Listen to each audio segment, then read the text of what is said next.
Chapter 4 of Mary's Grammar. Articles. Lesson 6. At the next lesson of grammar, Mary's mother told her that there were only 2 more words to be learned which relate to nouns, and these were the articles a and the. "They're what the parts of speech begin with in grammar," said Mary. "Here they are," she added, opening the book and reading. "An article is a word prefixed to nouns to point them out and to show how far their signification extends, as a house, an orange, a man." And you may recollect, Mary, that you begged to skip the articles over, to which I consented, as I thought them too difficult for you to begin with. But now that you have learnt 3 of the other parts of speech, I think you will easily understand what an article means. I will try, Mamma, if you will explain it. But a is not a word. It is only a single letter. That is no reason why it should not sometimes make a word of itself. The pronoun I is only a single letter, but that letter makes an entire word. "True," said Mary. "I never considered that I was only 1 letter. I suppose because it is a great letter, and so it looks more like a word by itself. Great or small makes no difference, my dear. It is the sense and not the size or the sort of letter that you must think of. The article a is a capital letter when it begins a sentence, as a man came here. But it is a small letter if it comes in the middle of a sentence, as give me a shilling. Now let us consider the sense or meaning of the articles and the difference between a and the. Suppose the gardener were to come in and say, a tree has blown down in the garden. I should not know which of the trees had been blown down.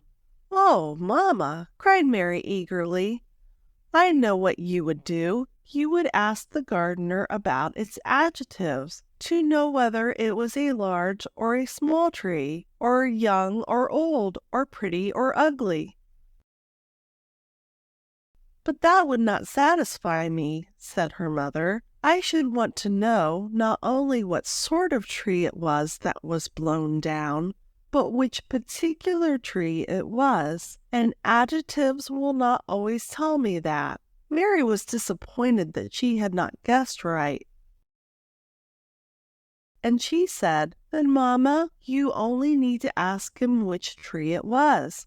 "And he might reply," said her mother, "the great tree that grew on the bank." So you see, the points out that one particular tree that has blown down, whilst a merely states that it is some tree or other, without saying which. "But, Mamma, that would not show you which tree was blown down until the gardener told you that it was the great tree that stood on the bank." "That is true, my dear. That does not tell you which tree it is, but it tells you that the explanation is coming. For whenever the article the is used, some account or description is sure to follow. The sense is not complete without it. And if the gardener said the tree, I should not understand him. But when he adds which stood on the bank, the meaning is clear." "Yes," said Mary, "I understand. Suppose I were to say, 'Pray, Mamma, buy me a doll,' I should mean any doll you liked. But if you took me to a toy shop, I dare say that I should ask leave to choose it, and I should say, 'Pray buy me the doll with the pretty blue eyes that open and shut.'" "Very well," said her mother. "The would point that you wished to have one particular doll, and pretty blue eyes would show me which one it was." "Oh, yes," said Mary. "The pretty blue eyes are the adjectives. I mean pretty and blue, for I know eyes is a noun." And these adjectives help distinguish the doll from the others. So you see, Mama, the article the will not do alone to show which doll I wished for. No, replied her mother. The article the only points out the particular doll, the description of which immediately follows, and in the description, adjectives, nouns, and all sorts of words may be introduced. The article a, continued her mother, can be used for nouns of the singular number only. You cannot say a houses, a flowers. Oh, no, said Mary, laughing. But you may say the house as well as the houses, the flowers as well as the flower. So the is both singular and plural. Or at least, said her mother, the can be used for nouns either singular or plural, whilst a can be used only before a noun singular, because a means one. Thus called the definite article because it defines or points out the particular object which is afterwards described, as in the instance, the great tree that grew on the bank. A is called the indefinite article because it does not define anything or point out any particular object. Mama, will you give me an apple? Said Mary. That is the indefinite article. But do you think that sounds right, Mary? No. I think I ought to say, give me an apple. But is an article? Yes. When the noun begins with a vowel, as apple does, the article a must be changed into an, merely on account of the sound, for the meaning is the same. You know which of the letters are called vowels? Oh, yes, A, E, I, O, U, and Y. Well, then, think of some noun that begins with a vowel, and see whether you must not change the article a into an before it. Mary thought a little, and then said, egg begins with a vowel, so I must say an egg, not a egg. And you must for the same reason say an elephant, an ox, an ass, an ape, an orange. But there is another case in which an must be used instead of a. It is when the noun begins with an h, which is not aspirated. You know what aspirating the h is? Oh, yes, replied Mary, and she repeated, horse, hand, heart. You always make me aspirate the h's when I read, Mamma. Not always, for they should not always be aspirated. In the word hour, the h is not aspirated, nor in the word heir or honor. Therefore you say an hour, an heir, an honor, but not a hour, a heir, a honor. Oh, no, cried Mary. That would sound very bad. The, continued her mother, never changes because the hour sounds as well as the horse, though in hour the h is not aspirated, and in horse it is. Then, Mamma, after all, there are 3 articles instead of 2, a, an, and the. I have no objection to you considering them as 3 different words, but it appears to me that as a and an have exactly the same use, I should call them the same article. And can a and the be put before pronouns as well as nouns? Inquired Mary. No, my dear, you cannot say a he, the she, and it. That would be quite nonsense. Articles, continued her mother, can be placed only before a noun or before an adjective which is followed by a noun. A pretty, a hard, the high, the blue, is nonsense, but a pretty flower, a hard stone, the high hill, the blue sky is sense. You can understand the meaning of each of those phrases clearly. Oh, yes, they are very short, said Mary. Only 3 words in each, an article, an adjective, and a noun. And those 3 words make sense. Then, Mamma, if I wanted to know whether a word were a noun or not, I have only to put an article before it and see whether it makes sense or nonsense. If I put a before tall, I know that tall is not a noun because a tall is nonsense. But if I put a before man or house, I know that man and house are nouns because a man or a house is sense.